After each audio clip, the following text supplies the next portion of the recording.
رب اشرح لي صدري ويسر لي أمري. الحمد لله وكفى وسلام على عباده الذين اصطفى. أما بعد. قال الله تعالى: أعوذ بالله من الشيطان الرجيم وإنك لعلى خلق عظيم. وعن عبد الله بن عمر رضي الله عنهما قال: سئل رسول الله صلى الله عليه وسلم: أي الناس خير؟ قال: أحسنهم خلقا. رواہ الطبرانی او کما قال صلی اللہ علیہ وسلم. یہ ربیع الاول کا مہینہ ہے، اس لیے خیال آیا کہ حضرت نبی پاک صلی اللہ علیہ وسلم کی سیرت طیبہ کے چند پہلو بیان کیے جائیں. آپ صلی اللہ علیہ وسلم کی زندگی کا ہر لمحہ معجزہ ہے، کوئی بیان نہیں کر سکتا اس کو. سیرت پر جو کتابیں لکھی گئی عقل حیران ہے. ہمارے علماء نے آپ صلی اللہ علیہ وسلم کی سیرت کو محفوظ کرنے کے لیے کیا کیا قربانیاں دی ہے.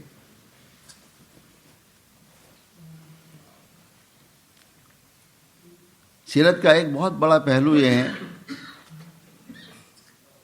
آپ صلی اللہ علیہ وسلم کے اخلاق طیبہ، اخلاق حسنہ.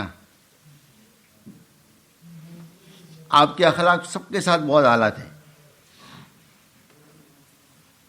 گھر والوں کے ساتھ، صحابہ کے ساتھ، مسلمانوں کے ساتھ، حتیٰ کہ غیروں کے ساتھ. ہم اس ملک میں رہ رہے ہیں، غیروں کا ملک ہے. ہمیں آپ صلی اللہ علیہ وسلم کی سیرت کا وہ پہلو بھی سیکھنا چاہیے کہ آپ صلی اللہ علیہ وسلم نے غیروں کے ساتھ کیا ہمیں اخلاق سکھائے. ذرا آدمی تصور کرے نا کہ مکہ کی زندگی میں آپ پر کیا حالات آئے، کتنے سخت. شعب ابی طالب میں 3 سال سے زیادہ، 3.5 سال تقریباً، بعض تاریخ میں اور بھی زیادہ آپ قید رہے، بائیکاٹ مکمل. بچوں کے بھوک کی آوازیں باہر آتی تھی بلبلانے کی، ایسے حالات. پھر صحابہ پر جو حالات آئے بیان کرنا آسان ہے، سننا آسان ہے. گرم پتھر پر لیٹا کر عذاب دینا، سعودی کی سخت گرمی، پھر بھی صحابہ کی زبان سے احد احد. ہجرت پر مجبور، کوئی آسان کام ہے؟ آدمی اپنا گھر بار سب چھوڑ کے چلا جائے، بہت دل گردے کی بات ہے، آسان نہیں ہے. ہمیں یہاں سے کہیں نا نکلو تو ہمیں قیامت یاد آ جائے. ایسے سخت حالات میں آپ صلی اللہ علیہ وسلم مجبور ہوئے نکلنے پر، اور صحابہ کرام مجبور ہوئے. آپ نے فرمایا بھی اے مکہ میں تمہیں چھوڑنا گوارا نہیں کرتا، مجبور، میری قوم نے مجھے مجبور کر دیا، مجبوراً جا رہا ہوں میں.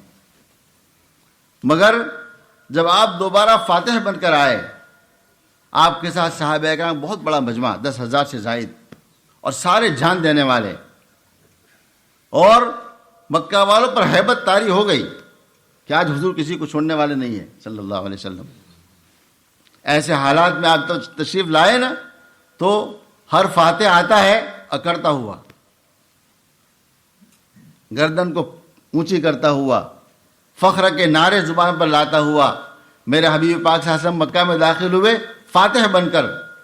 آج کسی کی خیر نہیں سمجھ رہے تھے، آپ کی زبان پہ جو الفاظ تھے لا الہ الا اللہ وحدہ وانجز وعدہ ونصر عبدہ وہزم الاحزاب وحدہ، ایسے جملے ہیں. آپ کی عقل حیران ہے. کیا میرے نبی کی عبدیت ہے صلی اللہ علیہ وسلم. آپ میں کوئی کبر کا شائبہ نہیں، اتنے بڑے فاتح بن کر آ رہے ہیں. اللہ میرا کوئی کمال نہیں ہے، تو وحدہ لا شریک لہ ہے. دشمنوں کو ہرایا آپ نے ہے، میرا کوئی کمال نہیں. اور فاتح بن کر آئے تو بڑے بڑے دشمنوں کو معاف کر دیا. حضرت ابو سفیان رضی اللہ تعالیٰ عنہ اس زمانے میں ایمان نہیں لائے تھے، اور کافروں کے بڑے لیڈر رہے، بعد میں ایمان، بعد میں بہت بڑے صحابی بنے ہیں. تو آپ نے ان کو کیا مقام دیا؟ ایک تو آپ نے عام اعلان فرمایا، جو اپنے گھر میں داخل ہو جائے اس کو امن ہے، کسی کا ہم چھیڑ چھاڑ نہیں کریں گے. مگر ایک خاص جملہ ساتھ فرمایا، من دخل دار ابی سفیان فقد امن. جو آدمی ابو سفیان کے گھر میں داخل اس کو بھی امن ہے. ان کے مقام کا پاس و لحاظ رکھا صلی اللہ علیہ وسلم. اور عجیب بات ہے، صلح حدیبیہ میں تشریف لائے مکہ معظمہ، آپ کو عمرہ نہیں کرنے دیا. آج آپ آئے، سب کو معاف کر دیا. بیت اللہ میں آپ داخل ہو چاہتے تھے، آپ کو چابی نہیں دی گئی تھی. آج آپ سارے بیت اللہ کے مالک تھے نا، تو بہت سے نے چاہا چابی ہمیں ملے. آپ نے وہی شیبی خاندان جس کے پاس چابی تھی نا، ان کو چابی ان کو دے دی. فرمایا قیامت تمہارے پاس ہی رہے گی. کیا اخلاق تھے میرے! یہ غیروں کے ساتھ اخلاق کیا آپ صلی اللہ علیہ وسلم کے، ہم اپنے کے ساتھ نہیں. ہمارے اخلاق تو اپنے ساتھ بھی اچھے نہیں رہے. بیوی تنگ ہے شوہر سے، شوہر تنگ ہے بیوی سے، یہ ہمارے اخلاق ہے. گھر گھر دیکھ لو، باپ تنگ ہے بیٹے سے، بیٹا تنگ ہے باپ سے، یہ ہمارے اخلاق ہے. بھائی تنگ ہے بھائی سے، بھائی بہن سے، بہن بھائی سے، یہ ہمارے اخلاق ہے. ہم نمازی ہیں، غیروں کی بات نہیں کر رہا میں. وہ طبقہ جو مسجد میں آنے والا ہے، نماز پڑھنے والا ہے، دیندار مانا جاتا ہے، ان کا حال یہ ہے، ہمارا حال یہ ہے. میں اپنے آپ کو مخاطب کرتا ہوں. میں ہمارے اخلاق ایسے ہیں. دوستوں میں لڑائی، کمیٹیوں میں لڑائی، چیریٹیوں میں لڑائی. عجیب حال ہے امت کا. دین کا ہمارا گاؤں کی ایک میٹنگ میں گیا تھا، میں نے ان کو کہا کہ تم دین کا کام کر رہے ہو نا، چیریٹی دین کا کام ہے.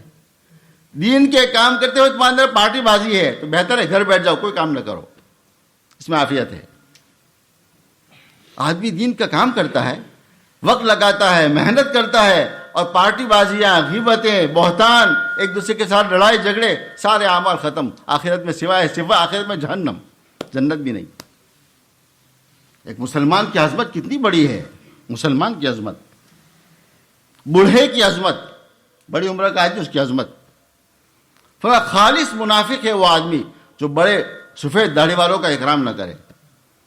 مسلمان کیسا بھی ہو، سفید داڑھی ہے اس کی، بوڑھا ہوگا اس کا ادب و اکرام کرو کہ ہم سے عمر میں بڑا ہے. ہمیں کوئی احساس نہیں رہا. طائف آپ گئے صلی اللہ علیہ وسلم، سب لوگ بار بار سن چکے ہیں کیسے حالات تھے. ذرا آدمی غور کرے نا. میرے نبی صلی اللہ علیہ وسلم مکہ سے مایوس ہو گئے کہ مکہ میں پر کیا حالات آ گئے، کوئی سننے والا نہیں. چلو طائف کے سردار ہے، شاید وہ میری بات سن لے. آپ نے وہاں سفر فرمایا، اور جو حالات آئے ہیں، فرشتہ آ گیا. حضور صلی اللہ علیہ وسلم، مجھے اللہ نے بھیجا ہے، ہم نے دونوں کی باتیں سن لی ہے آپ کے خلاف. جو طائف کے صدر اور امیر آپ کے خلاف ہم سن چکے ہیں. اللہ کا حکم ہے، آپ فرمائیے کیا کریں ان کے ساتھ. 2 پہاڑوں کو ملا کر خاک کر دے، ان کو راکھ کر دے، عذاب کا فرشتہ آ جائے.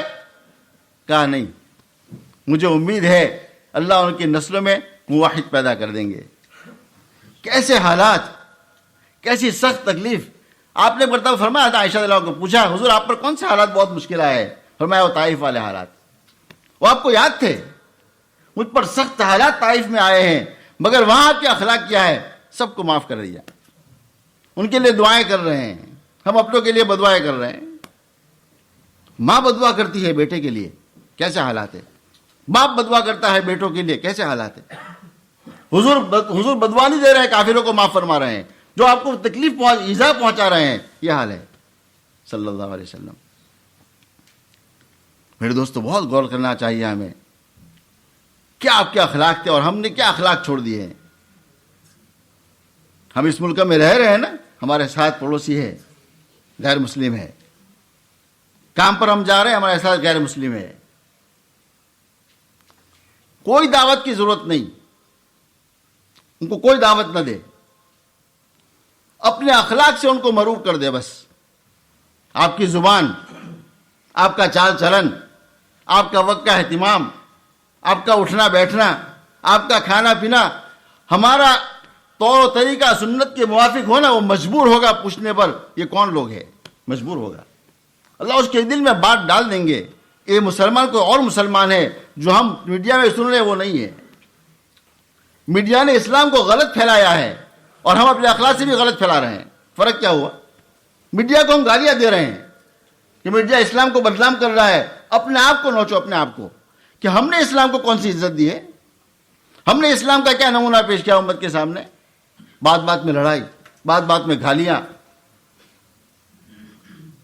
راستے میں ذرا سی کوئی ٹریفک لگ گئی زور زور سے ہارن لگائیں گے، زور زور سے. یہ ہمارا کوئی اخلاق ہے؟ ہارن سے کیا ہو جائے گا؟ ایک منٹ صبر کر لو، ہو گیا کوئی حادثہ، ایک آدمی سے غلطی ہو گئی، نکل گیا غلط تھو کہ معاف کر دو، کوئی بات نہیں. نہیں، ہم زور سے ہارن لگائیں گے، پھر وہ ہارن لگائے گا کہ ہمارا باپ اپنا اخلاق دکھا رہے ہیں ہم. یہ بھی ایک اخلاق کا نمونہ ہے. ایک عورت گزر رہی ہے، انگریز، ایک مسلم، ایک انگریز مرد، تھوڑا سا راستہ دے دو، وہ آپ کو ہلو کر تھینک یو کر کے جائے گا. اس کے دل میں اللہ پاک آپ کے اس عمل سے اخلاص کے ساتھ ہو، ہمارا اللہ کی رضا کے لیے، ہمیں کوئی دنیا سے لانا نہیں ہے، ہمارا اجر اللہ پر ہے بس. تو اللہ تعالی ہمارے اس چھوٹے سے عمل پر کوئی کیا ممکن ہے اس کو اللہ ایمان کی ہدایت دے دے. کتنے غیر مسلم آپ صلی اللہ علیہ وسلم کے دور مبارک میں بغیر دعوت کے، بغیر جہاد کے، بغیر تلوار کے، صرف آپ کے اخلاق سے مسلمان ہوئے ہیں. بس کوئی نہیں دیکھے، صرف اخلاق دیکھے آپ صلی اللہ علیہ وسلم کے. ایک نہیں، سینکڑوں. آپ سیرت کے واقعات پڑھیں، سینکڑوں غیر مسلم ہیں. ایسے غیر مسلمان آئے جنہوں نے قسم کھائی ہے حضور کا چہرہ دیکھنا ہمیں گوارا نہیں ہے. حضور کو مخاطب کے فرمایا مجھے سب سے اس سرزمین پر بدترین چہرہ آپ کا نظر آتا ہے، بدترین چہرہ. یہ کہ الیاذ باللہ. لیکن جب حالات بدلے نا، ایمان آیا تو فرمایا حضور صلی اللہ علیہ وسلم کل تک اس سرزمین پر سب سے زیادہ مبغوض آپ تھے، آج سب سے زیادہ محبوب آپ ہے صلی اللہ علیہ وسلم. ایک دن میں حالات کیسے بدل گئے، ایک گھنٹے میں حالات کیسے بدل گئے. جس کے دل میں بغض تھا، عداوت تھی، کینہ، حسد، اللہ نے اس کو ایسے محبت سے بدلا، وہ غیر مسلم گواہی دینے پر تیار ہو گیا اللہ کی قسم کل آپ سب سے زیادہ مبغوض تھے، آج سب سے زیادہ محبوب ہے آپ صلی اللہ علیہ وسلم. دوستو ہمیں اپنے اخلاق صحیح کرنے ہیں، اپنے اخلاق درست کرنے ہیں. ہمارا اس ملک میں قیام بھی دعوت بن جائے گا، ہمارے اخلاق صحیح ہو جائے، ہمارا طور و طریقہ، ہمارے بولنے کا انداز صحیح ہو جائے. ہم تو فون پر بھی ڈانٹتے ہیں لوگوں کو، فون پر بھی. وہ جو فون والے کرتے ہیں نا، وہ فون آتا ہے آپ گھر میں کسی انشورنس والوں کا، کسی چیز کا، اس کو بھی ہم ڈانٹ رہے ہیں. نوجوان بچوں کا مزاج عجیب ہو گیا. بھائی غیر مسلم سے بات کر رہا ہے، آپ کی بات نہ بنے تو چھوڑ دو، ختم کر دو. اس کے ساتھ لڑ رہے ہیں فون پر. میں نے اپنے کانوں سے سنا، میں نے ان کو سمجھایا بھی. میں نے کہا دیکھو آپ کا یہ فون ہے نا، یہ اس کے دل میں اسلام کی برائی پیدا کر دے گا. آپ 2 جملے اچھے کہہ دیتے، 2 جملے، اس کو اللہ سوت مجبور کر دیتا کہ کس نوجوان مسلمان کے اخلاق ہے جو ہم سے ایسی بات کر رہا ہے. یہ قوم سے اچھی بات کرتے ہیں، ہم ان سے غلط بات کرتے ہیں. کیا ہمارے اخلاق ہو گئے؟ اللہ تعالیٰ مجھے آپ سب کو عمل کی توفیق دے.